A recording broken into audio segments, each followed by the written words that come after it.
भविष्य में होने वाली घटनाओं को पहले से जानना चाहते हैं तो आपको भी करने होंगे ये काम।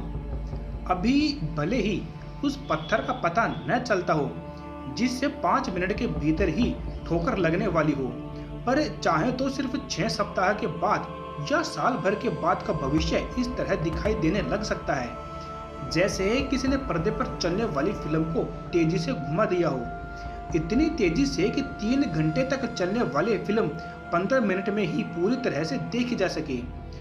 यदि आगे बात करें तो काश भविष्य में होने वाली घटनाओं का आभास समय से पहले ही हो जाए तो 90% समस्याएं आसान हो जाएंगी।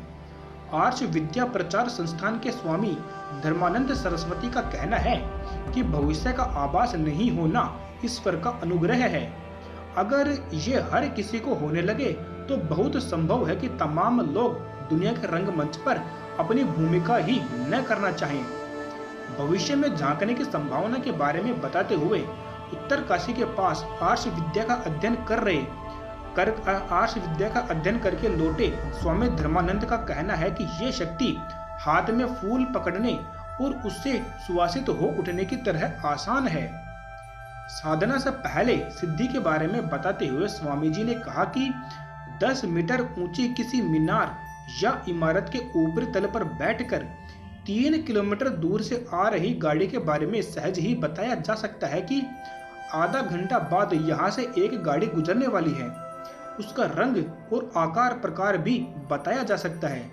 उस मीनार या बहुमंजिला इमारत के नीचे खड़े व्यक्ति के लिए ये बात भविष्यवाणी हो सकती है, पर 10 मीटर की ऊंचाई पर बैठे व्यक्ति के लिए तो ये स्थिति आंखों देखी घटना की तरह होगी। अब सवाल यह है कि स्थान की तरह क्या समय के गर्भ में भी झांका जा सकता है। स्वामी धर्मानंद कहते हैं कि समय और देश सुनने समझने में भले ही अलग अलग हो, पर वास्तव में दोनों एक ही है। शरीर की पहुंच से बाहर की घटनाएं दिखाई देने लगती है। देश की सीमा को पार करे तो काल का भी अतिक्रमण हो जाता है।